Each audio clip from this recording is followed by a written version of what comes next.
Atos 20, 17, assentados reverentemente, os irmãos vão acompanhar a leitura da palavra de Deus, que nos diz assim: De Mileto mandou a Éfeso chamar os presbíteros da igreja. E quando se encontraram com ele, disse-lhes: Vós bem sabeis como foi que me conduzi entre vós em todo o tempo, desde o primeiro dia em que entrei na Ásia, servindo ao Senhor com toda humildade, lágrimas e provações, que pelas ciladas dos judeus me sobrevieram, jamais deixando de vos anunciar coisa alguma proveitosa, e vou-la ensinar publicamente também de casa em casa, testificando tanto a judeus como a gregos o arrependimento para com Deus e a fé em nosso Senhor Jesus Cristo. E agora, constrangido em meu espírito, vou para Jerusalém, não sabendo o que ali me acontecerá, senão que o Espírito Santo de cidade em cidade me assegura que me esperam cadeias e tribulações. Porém, em nada considero a vida preciosa para mim mesmo, contanto que complete a minha carreira e o ministério que recebi do Senhor Jesus para testemunhar o Evangelho da graça de Deus. Agora, eu sei que todos vós, em cujo meio passei pregando o reino, não vereis mais o meu rosto. Portanto, eu vos protesto no dia de hoje que estou limpo do sangue de todos, porque jamais deixei de vos anunciar todo o desígnio de Deus.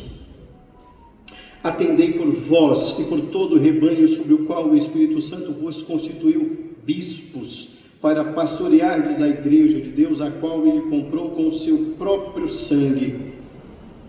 Eu sei que, depois da minha partida, entre vós penetrarão lobos vorazes, que não pouparão o rebanho, e que dentre vós mesmos se levantarão homens falando coisas pervertidas para arrastar os discípulos atrás deles.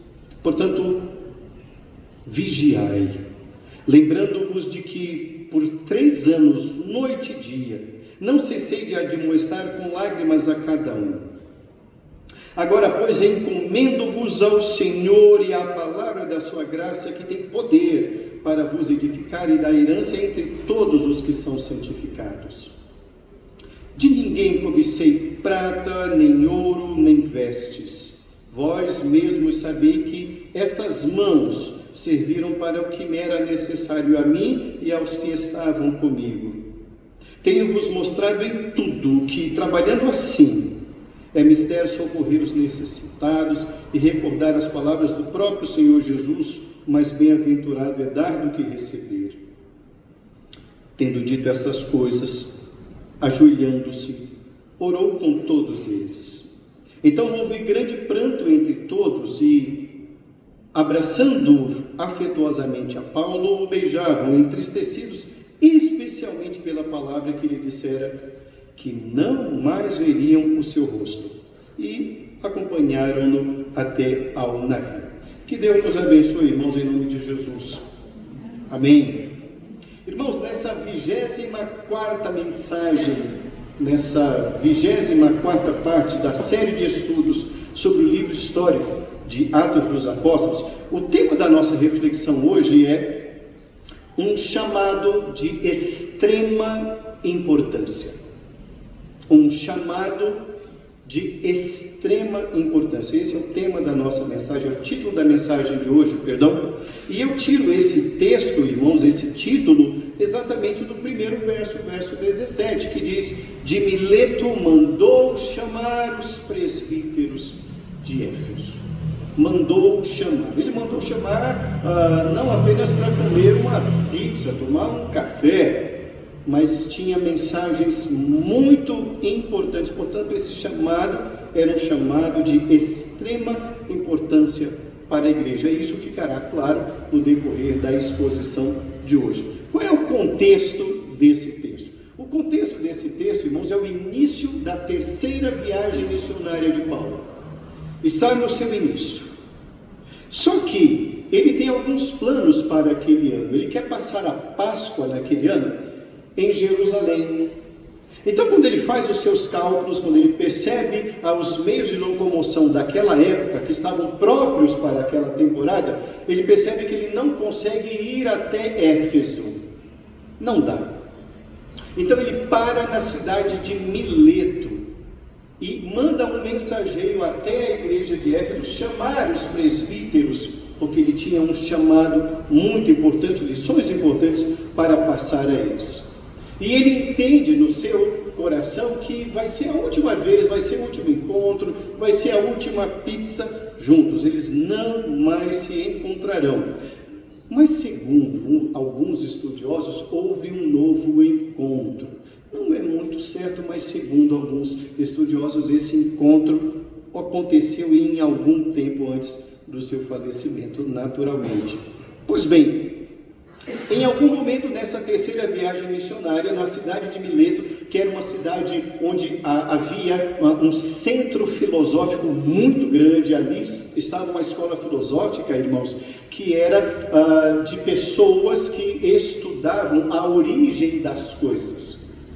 Os três principais filósofos da escola de Mileto são Tales, Anaximandro e Anaxímenes. O objetivo deles, na escola de Mileto, era descobrir como surgiram as coisas.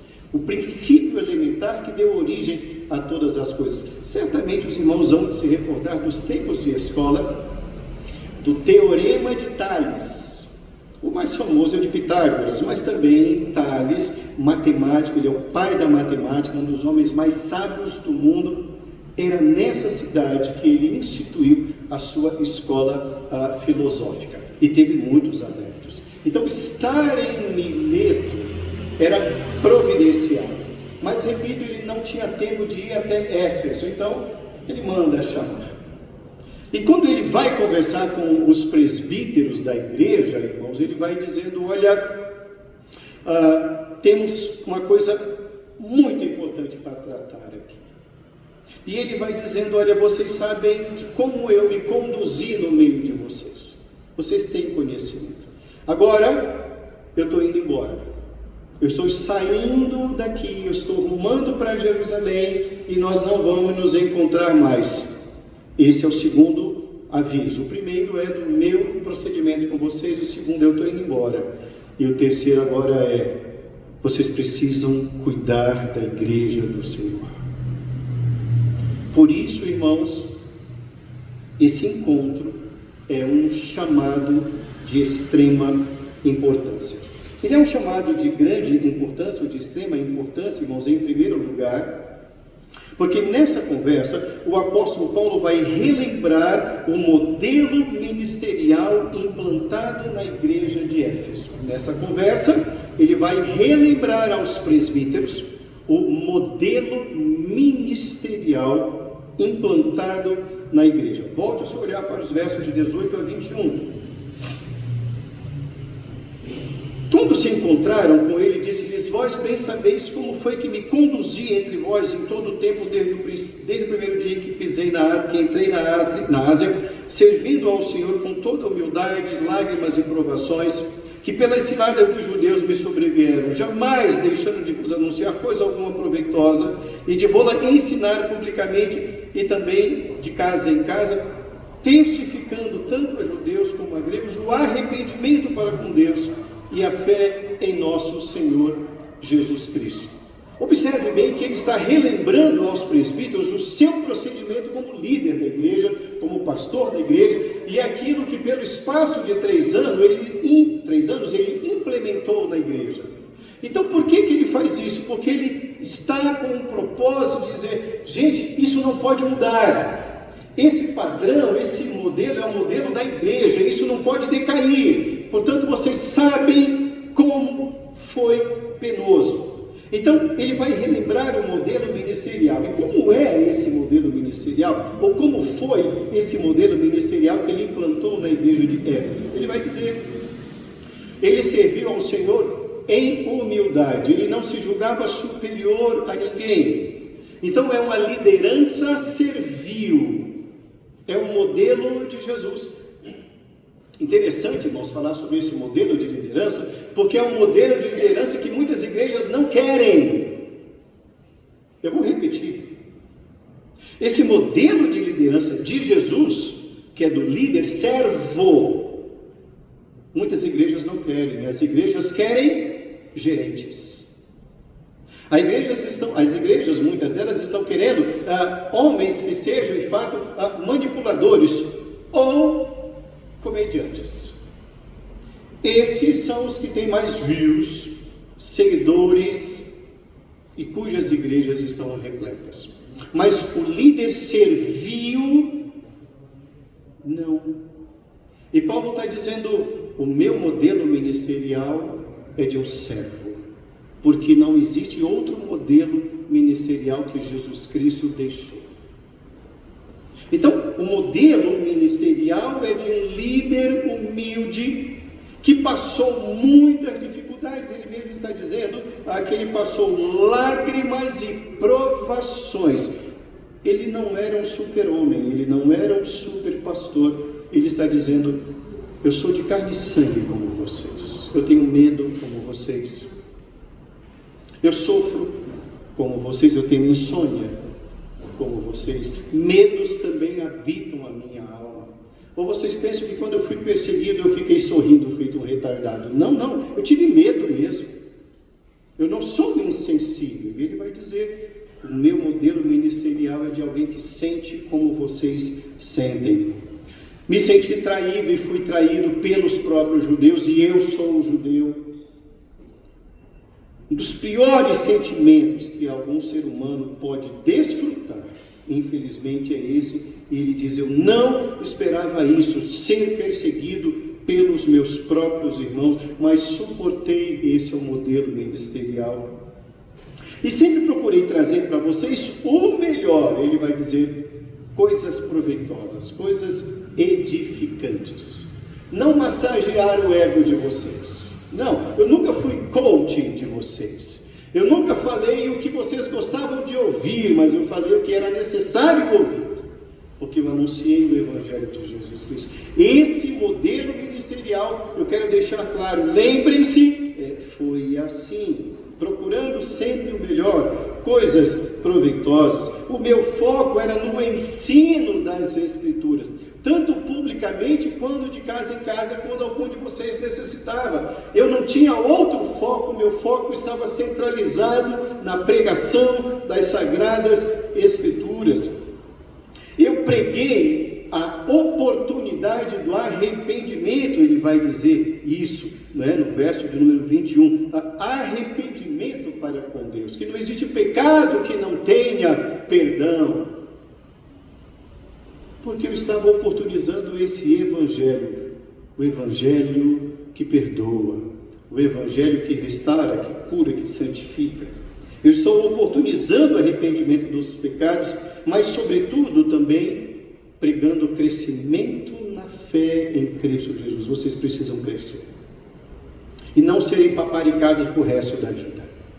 Então, quando Paulo está chamando os presbíteros da igreja, ele está dizendo de um modelo ministerial já implantado na igreja. E isso é importante, sabe por quê, irmãos? Porque existem muitas igrejas que não possuem modelo ministerial. E quando o possuem, não é centrado nas Escrituras. Os objetivos são outros. Não de transformar vidas, mas de fidelizar clientes. Não de libertar pessoas, mas de mantê-las cativas ao próprio pastor ou àquele local. Então é um evangelho que não liberta coisa alguma, que não edifica coisa alguma, que torna as pessoas dependentes daquele ministério ou daquela pessoa. É muito importante que entendamos, irmãos, que a igreja de Jesus Cristo precisa sim possuir um modelo ministerial, e Paulo está dizendo em Éfeso, o nível é esse. Então, esse dia é um chamado de extrema importância, porque ele vai relembrar o modelo ministerial já implantado na igreja de Éfeso. Em segundo lugar, irmãos, esse é um chamado de extrema importância, porque ele vai comunicar que o seu ministério paulino, o seu ministério, terá continuidade em outros lugares que não mais ali. Ele vai comunicar que o seu ministério terá continuidade em outros lugares, mas não mais ali. Volte o seu olhar para o verso de número 22. No verso de número 22, o texto diz: agora, constrangido em meu espírito, vou para Jerusalém e eu não sei o que será ali da minha vida. Eu quero falar algumas coisinhas para vocês dentro desse verso de número 22. Quando Paulo está dizendo, eu estou indo para Jerusalém e eu não sei o que me aguarda, senão prisões e cada vez mais problemas, algumas coisas ficam muito claras para a igreja e também para os líderes, para os pastores. Os pastores precisam saber disso. O chamado do Senhor não pertence ao obreiro. O chamado do Senhor não pertence ao obreiro, não pertence ao pastor e não pertence ao missionário. O chamado do Senhor pertence ao Senhor. É Ele quem direciona os seus servos. É Ele. E tão somente Ele. E Paulo se rende a isso. Ele não se impõe. Ele não impõe.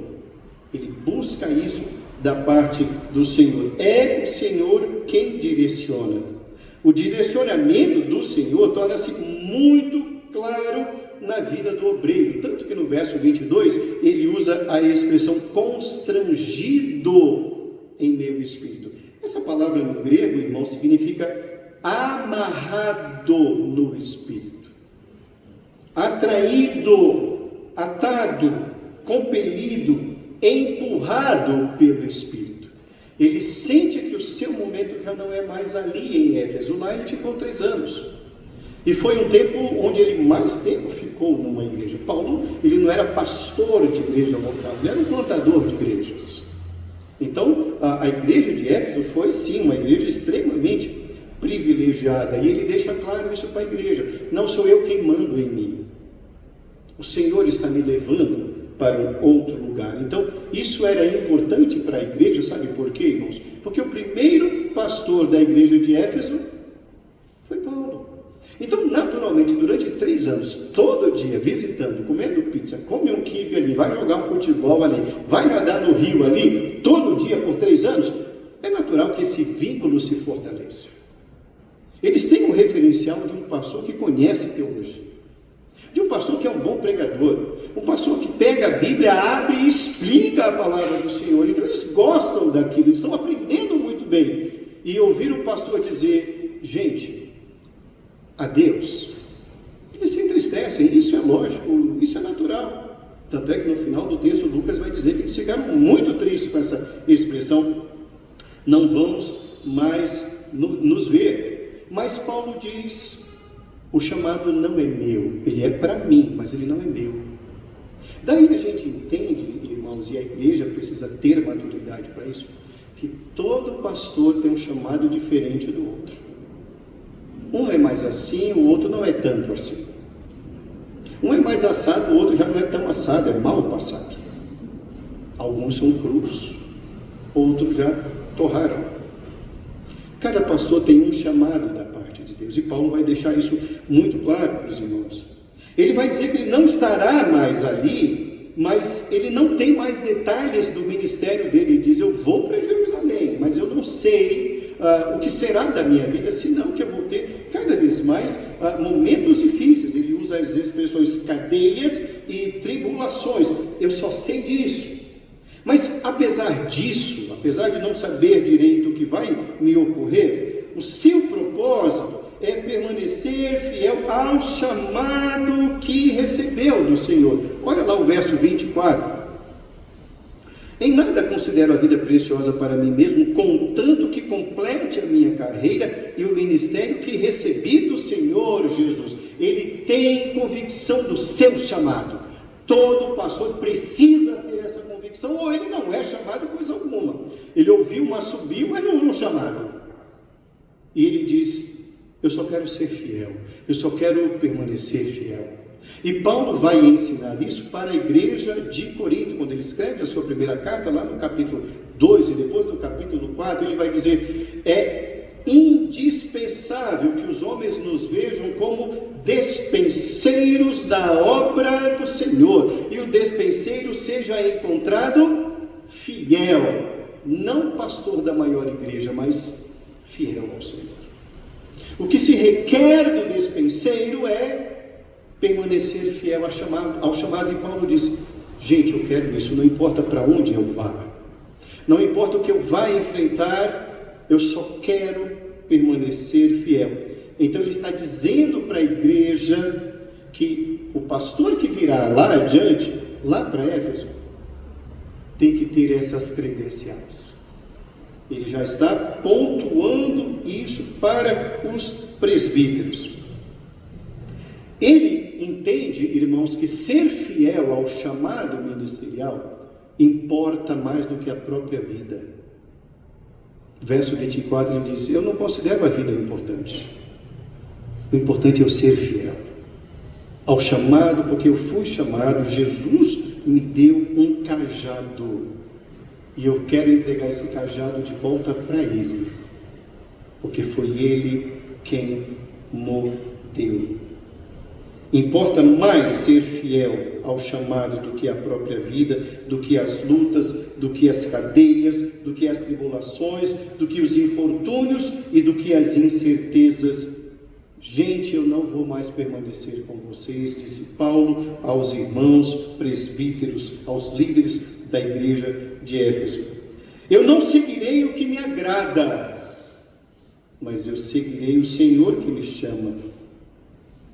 Eu não vou seguir aquilo que me traz conforto ou que mais me atrai. Antes, seguirei o chamado que Jesus me confiou. Eu estou indo para Jerusalém e nós não nos encontraremos mais. Queridos, eu estou de partida. Queridos, hoje é o nosso último encontro, disse Paulo. Paulo também, irmãos, está mostrando à igreja e aos presbíteros de Éfeso o seu padrão de vida. Lá nos versos de números 33 e 34, ele vai falar da vida módica, da vida simples que ele optou em ter. Então lá nos versos 33 e 34 ele diz: eu nunca cobicei ouro de vocês, nem prata, de quem quer que seja. Essas mãos, e eu imagino ele erguendo as mãos, dizendo: essas mãos aqui foram suficientes para eu trabalhar e conquistar com muito suor o que era necessário para mim, para aqueles que comigo estavam. Ele tinha uma equipe pastoral, já conversamos sobre isso. Então a vida de Paulo era uma vida modesta, uma vida que tinha sim o que era suficiente para a sua manutenção, porque ele tinha responsabilidades. O seu trabalho era um trabalho de muito suor, era um trabalho de muito esforço pessoal, mas não tinha ostentação, nem de ouro, nem de prata, nem de riqueza, nem de roupas. E ele nunca foi pesado às igrejas, muito menos à igreja de Éfeso. Então, aquele encontro, ele era de extrema importância, irmãos, porque ele está dizendo: preparem-se, porque vocês terão um novo pastor. Mas esse modelo ministerial da igreja e a forma como eu vou caminhar adiante, vocês não podem esquecer. Em terceiro lugar, irmãos, esse é um chamado de extrema importância, porque contém um alerta para a necessidade e importância de cuidar da igreja. Ele é importante porque possui um alerta para a necessidade e a importância de cuidar da igreja. Volte o seu olhar para o verso de número 28.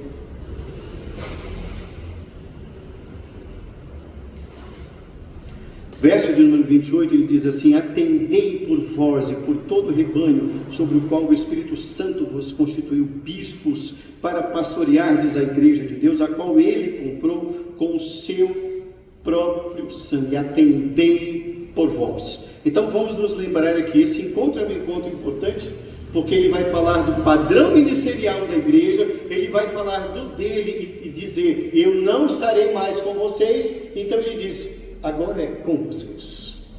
Por isso aquele encontro não poderia acabar somente em pizza. Havia a necessidade de uma conscientização da importância da igreja. Paulo está revelando, irmãos, uma grande preocupação com a igreja, preocupação essa que poucos pastores têm. que pouca liderança tem. Sabe por quê? Porque eles não são pastores. Eles são lobos vorazes.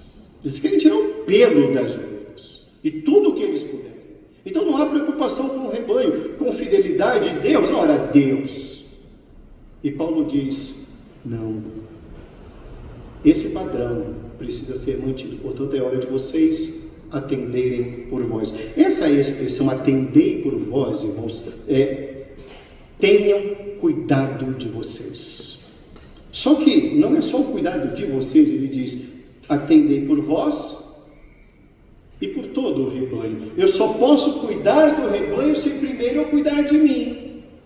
Por isso a palavra dele é: primeira, tomem cuidado de vocês. E não se esqueçam do rebanho.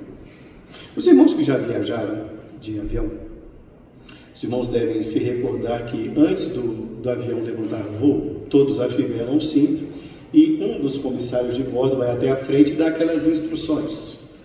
Porta de emergência, prazer vocês estarem aqui, e depois ele diz, se entrarmos numa turbulência, máscaras descerão do teto. Primeiro coloquem em vocês a máscara, depois trate de ajudar o outro. Porque se você se esquecer de colocar a máscara, você não vai ter como ajudar o outro. Esse é o princípio, cuide primeiro de você. E Paulo está dizendo aos presbíteros, cuidem de vocês. Mas como cuidar? Nós entendemos aqui, irmãos, que precisamos cuidar da nossa saúde física, da nossa saúde emocional, do nosso consciente, da nossa inteligência, não apenas da saúde física, mas da vida espiritual, da vida financeira, da vida de testemunho e do consciente emocional. Precisamos cuidar de nós. Porque, como ele mesmo disse, se eu vou passar tribulações, eu tenho que me fortalecer para isso. Se eu vou enfrentar traições, isso vai mexer com o meu emocional. Eu tenho que trabalhar o meu emocional, tenho que pedir ajuda do Senhor. E é isso mesmo, porque nós lidamos com seres humanos. Não somos robôs, não, de maneira alguma. Depois ele vai dizer que existe essa necessidade de aqueles presbíteros assim trabalharem, irmãos, porque eles são bispos. A palavra bispos é supervisor de obras. Então, o presbítero, ele vai supervisionar o que deve ser feito e se está sendo bem feito. É dever do presbítero, é dever dessa liderança ter essa visão, porque eles vão também ajudar no pastoreio. Observe o que o texto está dizendo: pastorear o rebanho. Por quê? Porque vocês são bispos, supervisores, para pastorear, ajuda no pastoreio. Então observe muito bem como tem que haver um grande casamento entre a liderança da igreja. É muito importante isso. Porque se não está havendo isso, Paulo diz, vocês precisam ter. Não há outra opção. Tem que crescer, tem que subir.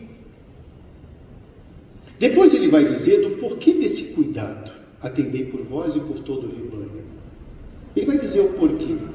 E ele vai explicar, irmãos, que no verso de número 28, que aquele rebanho não é deles. Que aquele rebanho não é dele, Paulo, até porque ele está indo embora. Mas eles não devem agir como manipuladores ou donos do rebanho. Eles têm que se lembrar que a igreja não tem dono. A igreja tem Senhor. Verso 28, ele é claro. Quem comprou a igreja foi o Senhor com seu próprio sangue, a vida. Então tem que administrar, não dominar. E ele vai dizer, irmãos, ainda mais do porquê essa necessidade, a importância de cuidar da igreja. Ele vai dizer que a igreja, é necessário cuidar da igreja, porque a igreja vai sofrer perseguições, a igreja vai enfrentar riscos terríveis, e eles têm que entender isso. E quando Paulo vai falar sobre os riscos que envolvem a vida ministerial e a vida na igreja, ele vai falar de dois tipos de inimigos: os inimigos externos e os inimigos internos. Olha lá o que está escrito no verso de número 29. Eu sei que depois que eu embarcar, depois que eu tiver algumas milhas distantes mar adentro, depois que eu partir, entre vós penetrarão lobos vorazes. A palavra voraz, ela tem um duplo sentido aqui. Selvagem e também faminto. Selvagem, indomável. Não vão te ouvir. Esquece. Não tem diálogo. Faminto. Não vão poupar o rebanho. Porque lobo não cuida de rebanho. Lobo devora rebanho. Lobo dilapida o rebanho. E ele disse, eu sei disso. E ele prossegue dizendo, irmãos, não apenas gente de fora, inimigos externos, mas ele fala dos inimigos internos. E dentro de vós, verso de número 30. Dentre vós, eu sei, eu conheço a igreja. Eu sei quem não tem a mesma fé. Eu sei quem pensa diferente. Eu sei quem não crê. Depois que eu sair, eles vão para cima de vocês. Portanto, atendei por vós. Tomem conta disso. Cuidem de vocês. Porque a igreja está sob ataque. A igreja estará sob ataque. Percebam, irmãos, que esse bate-papo lá em Mileto não era apenas uma pizza pela pizza. Era um chamado de extrema importância, porque ele está revelando uma preocupação com a igreja. Lobo não tem misericórdia. Inimigos internos também não terão misericórdia. Agora que Paulo está longe, Paulo não é mais a voz apologética de defesa, eles vão subir na mesa. E tem um ditado antigo que diz isso, não, irmãos?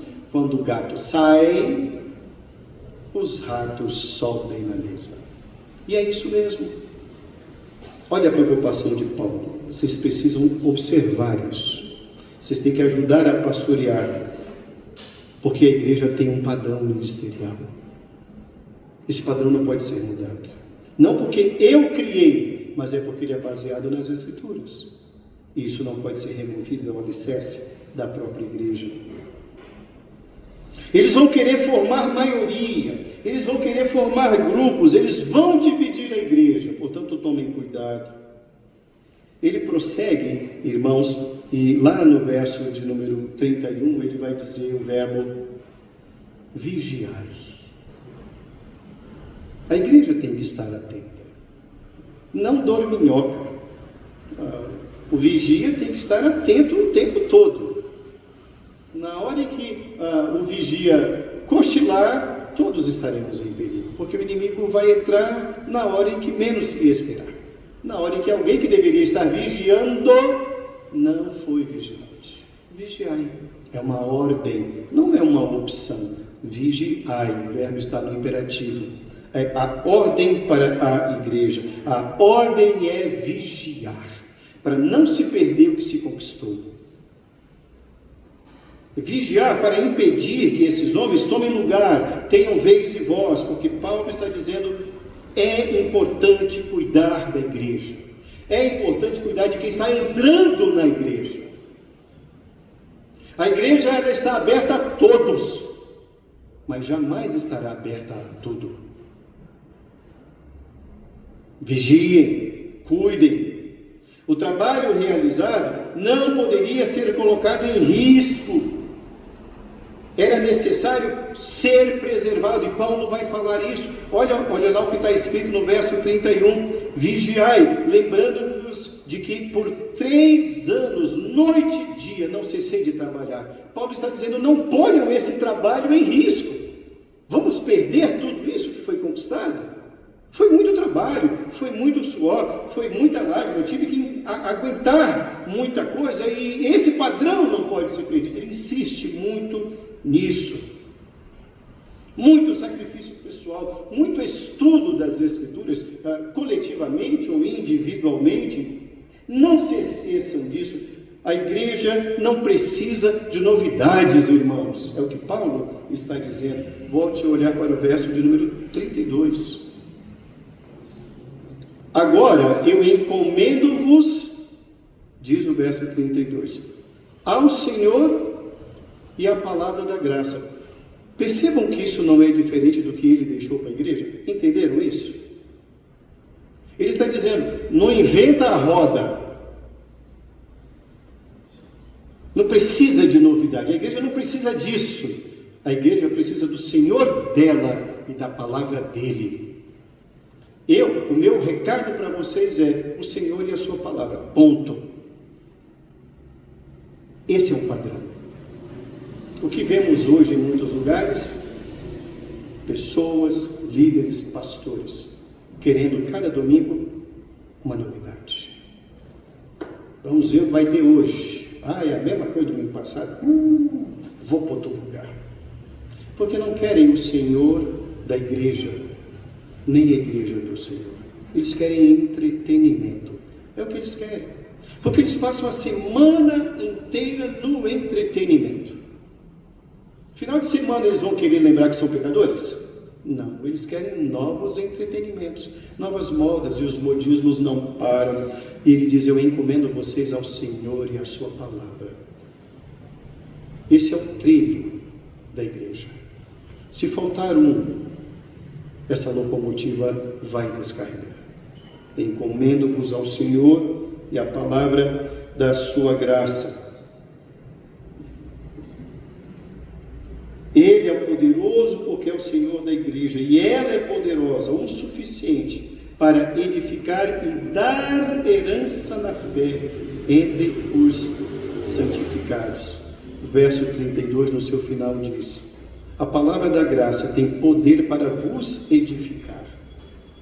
Então, quando ele está dizendo isso aos presbíteros, ele está dizendo, gente, permaneçam na palavra do Senhor, porque a força vem dele. Então, atendei por vós, vigiai.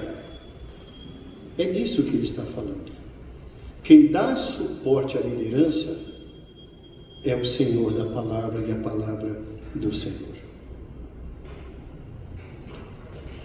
Concluindo, irmãos, a nossa reflexão na noite de hoje sobre esse encontro de extrema importância que ocorreu em Mileto com a liderança da igreja de Éfeso. Paulo está revelando, irmãos, uma grande preocupação com a igreja do Senhor. Essa preocupação deve ser nossa também. Preocupar com a nossa igreja. Nos preocuparmos sim com os nossos irmãos, com quem chega.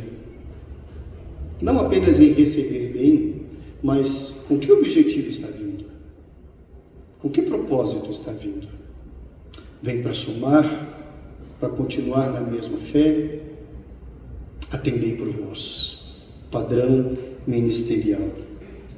Ele está revelando não apenas uma preocupação com a igreja, mas ele também revela uma preocupação com a liderança da igreja. Cuidem de vocês. Cresçam, orem. Não se esqueçam do Senhor da palavra, nem da palavra do Senhor. Ele revela também, irmãos, uma grande preocupação, não apenas com a igreja, com a liderança da igreja, mas ele também demonstra uma grande preocupação com os inimigos externos e internos da igreja. Muita gente não pensa nisso. Muita gente quer cada vez mais números dentro da igreja, não importa com que preocupação a pessoa vem para a igreja. É tudo o que eles querem, vez, para poderem ter voz. Ele também está demonstrando, irmãos, uma necessidade de pautar o modelo ministerial da igreja no Senhor da igreja e na sua palavra. O padrão ministerial do apóstolo Paulo, que ele passou por todos os lugares, ele fez o mesmo. Nunca esteve distante do Senhor. Nunca esteve distante da palavra do Senhor. Aquele encontro em Mileto, irmãos, foi um encontro para dizer, tomem cuidado. Eu não vou estar por perto, mas o Senhor é o Senhor da igreja. Cuidem de vocês, o Senhor cuida de vocês também. Na noite de hoje, irmãos, essa é a palavra do Senhor para nós. Por vezes, irmãos, nossas preocupações com a igreja são outras, que não de trazê-las à fidelidade das Escrituras. Precisamos entender o que é se preocupar com a igreja.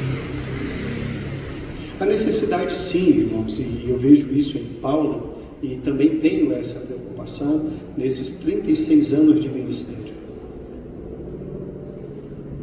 Preocupar com quem vem para a igreja, tanto para a membresia, quanto para pastorear ou pregar na igreja.